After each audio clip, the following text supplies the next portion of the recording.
On today's Two on Your Side Town Hall, the clock is ticking for school districts. We're going to have a live conversation with some superintendents as they try to figure out COVID protocols as cases rise in Western New York. Plus, the pandemic meant free breakfast and lunch at many schools last year, and a lot are asking, will that continue this fall? The Verify team has the answer. And mandating vaccines. Healthcare workers, at least many of them in this state, will have to get COVID shots. An infectious disease expert will react to the new requirement. A busy news day and a lot to talk about here on the Town Hall. We're glad you're here with us. I'm Michael Wooten. Kate is off today. We're going to spend a good chunk of this show talking about schools because, as parents know right now, kids head back to class in less than a month.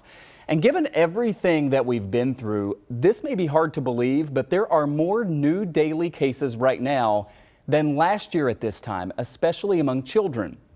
And this time around, the guidelines and the rules are not crystal clear and the same across the board. The state health department said this month that it would not release its own guidance, saying that school districts will set their own rules. The state education department, though, did put out a guide last week. However, those are recommendations only, not necessarily requirements. So with all of that in mind, we have two local superintendents who are joining us live right now. Michael Mansfield from Dunkirk and Michael Ginestri from Sweet Home. Thanks to both of you for being here. It's great to get your perspective. Well, thank you for having us. All right, so first to Mr. Mansfield, where I wonder where you are in the process right now of deciding what COVID protocols are going to be in place in Dunkirk, and do you feel kind of the time crunch to try to figure this out pretty soon? We're quite a bit along with it. We've been planning a 5-day-a-week in-person instruction since last May. I mean, we're going to come back in person 5 days a week. As far as the COVID protocols, we're working closely with our Board of Education. We and our county health department, we have a great relationship with the Chautauqua County Health Department and the local superintendents. We work well together. So we really look at them for our guidance. We're not healthcare professionals ourselves, but the health department has been very forthcoming. The difference this year seems to be it's guidance, not mandates.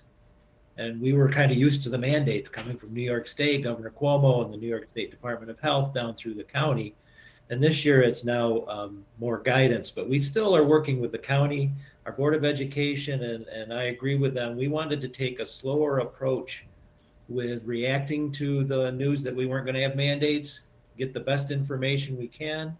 One of the lessons we learned last year was if you react too quickly, it's going to change and you're going to have to change with it. So we have set a deadline for August 30th that we will have all the masking guidelines, any of those kind of things will be out there. Hopefully before that, we're doing a workshop tomorrow night and another one next week and with the board and the community.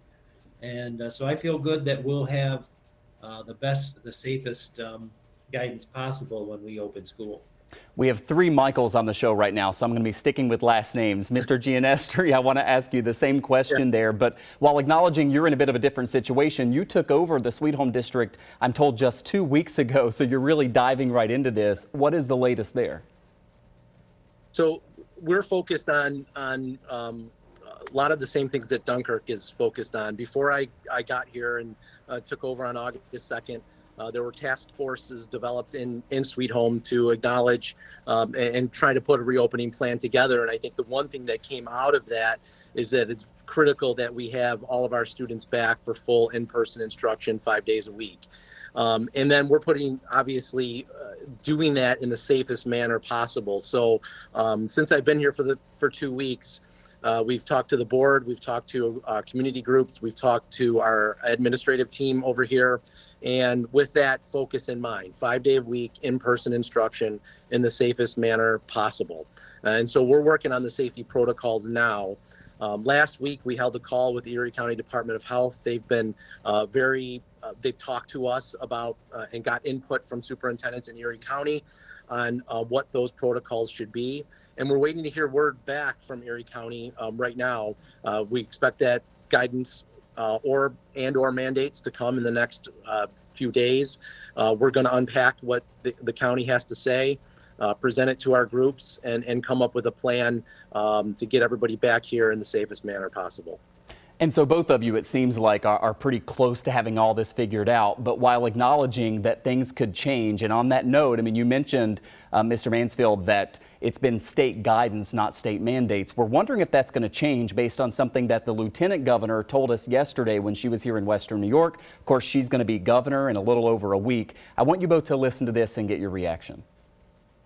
I'm looking forward to also making sure that our schools are safe, not just Western New York, but all across the state of New York. And I believe that's going to call for mandatory masks at minimum. So she said, I believe that's going to call for mandatory masks at minimum. There are questions right now as to the power that the governor has. The emergency powers expired. But are you anticipating that you might get this mask mandate from Albany? And how will that factor into things? Mr. Mansfield, I'll ask you first. Yeah, I heard those comments from the lieutenant governor, and like we said, things change. So I fully expect that that could happen, and we'll be ready for it in the event that it does. And Mr. Ginestri, same question to you, and also kind of with the context of what we're seeing around the country and this kind of really intense debate right now. It seems like you have a lot of health professionals saying we need to have masks in schools. You have some parents groups saying that it's unnecessary. How do you see this playing out?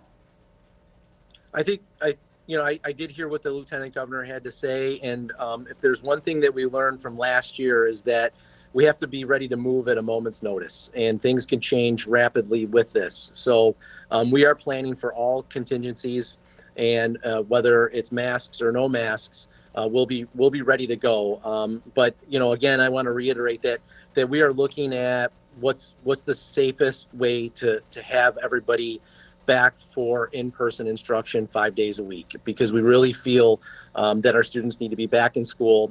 We not only need to address their educational needs, but their social, emotional, and well-being as well. And it's important that they, we're confident our teachers had strong relationships with them, but there's nothing like having in-person instruction.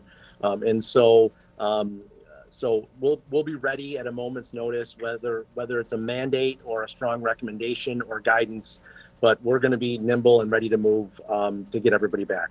Yeah, it seems like that's the one bit of consensus in all of this, is everyone agreeing that you need to be in class in person 5 days a week. And how do you safely accomplish that? I've only got about a minute left, so I'll ask both of you to be as brief as you can. But Mr. Mansfield, first to you, what would be your message to parents who see the rising number of cases and they're just naturally nervous? What would you say to them? We always want our parents to, be patient, wait for us to give them information, but also look for the reliable sources of information and look for consistency across those pieces of information.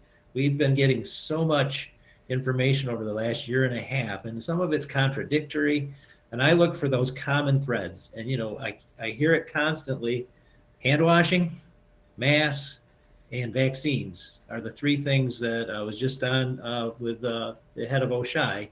That's what he said. The best way to protect your children and get them back to school safely, those are the kind of things you keep hearing: hand washing, hand hygiene, masks, and vaccines. And Mr. Ginestri, we're almost out of time, but your message to parents as well?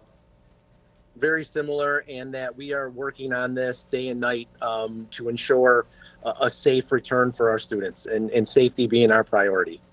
Superintendents Michael Mansfield from Dunkirk and Michael Ginestri from Sweet Home. We've reached out to a lot of superintendents today. I know it's a busy time for all of you. We really appreciate you taking the time. Oh, thank you. Our pleasure. Thank you. All right. Anytime. Good to see both of you. Coming up,